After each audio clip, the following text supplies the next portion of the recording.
আমরা কেন 35-এ যেতে পারিনি? আমরা কেন সেই যে 1971 সালে পাকিস্তানরা আমাদেরকে এত শোচনীয় অবস্থায় ফেলেছিল তাদের কাছ থেকে মুক্তি যে আমরা পেয়েছি 1971 সালে, আপনারা জানেন।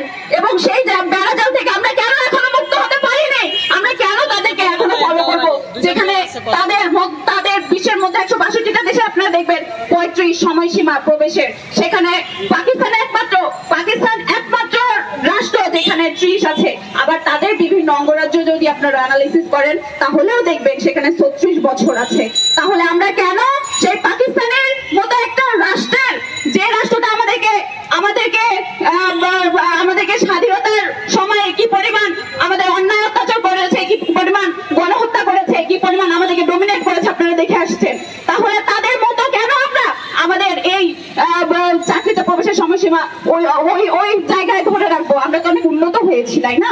আমরা তো আমাদের জায়গায় অনেক বেশি উন্নত রাষ্ট্রে পরিণত হয়েছি। তাহলে কেন আমরা স্মার্ট হয়েছি? আমরা 2041 সালের মধ্যে আমরা অলরেডি ঘোষণা মাননীয় প্রধানমন্ত্রী করেছেন যে আমরা স্মার্ট বাংলাদেশ গঠন করেছি। আমরা 2041 সালের মধ্যে আমরা স্মার্ট বাংলাদেশে পরিণত হব। তাহলে স্মার্ট বাংলাদেশে প্রাধান্য যেটাকে দেওয়া হয়েছে স্মার্ট নাগরিক, সেই স্মার্ট নাগরিকদের কেন গণতন্ত্র এখন দাবায় রাখা হবে? কেন গণতন্ত্রকে দাবায় রাখা হবে? এই প্রশ্নটা আমার আপনাদের সবার কাছে, এই প্রশ্নটা মাননীয় প্রধানমন্ত্রীর কাছে। মাননীয় প্রধানমন্ত্রী, আপনারা দেখেন আপনাদের সন্তানরা ভালো নাই, আপনাদের সন্তানরা একটা যৌক্তিক দাবি নিয়ে মাঠে নেমেছে। সেই দীর্ঘ 12 বছর এই যুক্তিটা মাঠে চালিয়ে আসছে, ঘাম ঝরিয়েছে, মার খেয়েছে, তারপরেও মাঠ ছেড়ে যায় নাই। কিন্তু আপনার উচিত এই দাবিটা বাস্তবায়ন করতে। যেহেতু 2018 সালের নির্বাচনী ইস্তেহারে 33 নম্বর পাতায় আপনি বলেছিলেন, আপনি কথা দিয়েছিলেন যে আপনি আমাদেরকে এই দাবিটা, আমাদের যথার্থ এই দাবিটা আপনারা বাস্তবায়ন করবেন।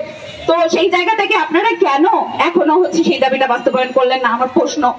আপনারা নিশ্চয়ই এই কোশ্চেনের আনসার দিয়ে যাবেন। এবং মাননীয় প্রধানমন্ত্রী, প্লিজ আপনি আমাদের এই যে আমাদের ছাত্র সমাজ আজকে মাঠে নেমেছে একটা যৌক্তিক দাবি নিয়ে, আপনি আমাদের এই যে চাকরিতে প্রবেশের সময়সীমা সেটা 30 থেকে বাড়িয়ে 35 করবেন, যাতে করে আমরা উদ্যোক্তা তৈরি হতে পারি, যাতে করে আমরা মুক্তভাবে আমাদের চিন্তা করতে পারি। এটা শুধুমাত্র সরকারি চাকরি না, আমরা যাতে করে পড়াশোনা শেষ করার পরে, আমাদের এডুকেশন শেষ করার পরে আমরা যাতে করে ভাবতে পারি উদ্যোক্তা হিসাবেও, যাতে করে আমরা স্পেস পেতে পারি।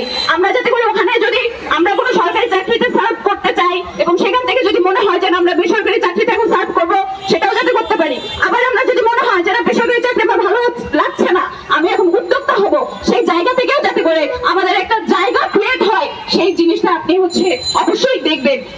তো এই বলে আমি আমার বক্তব্য শেষ করছি। ধন্যবাদ সবাইকে।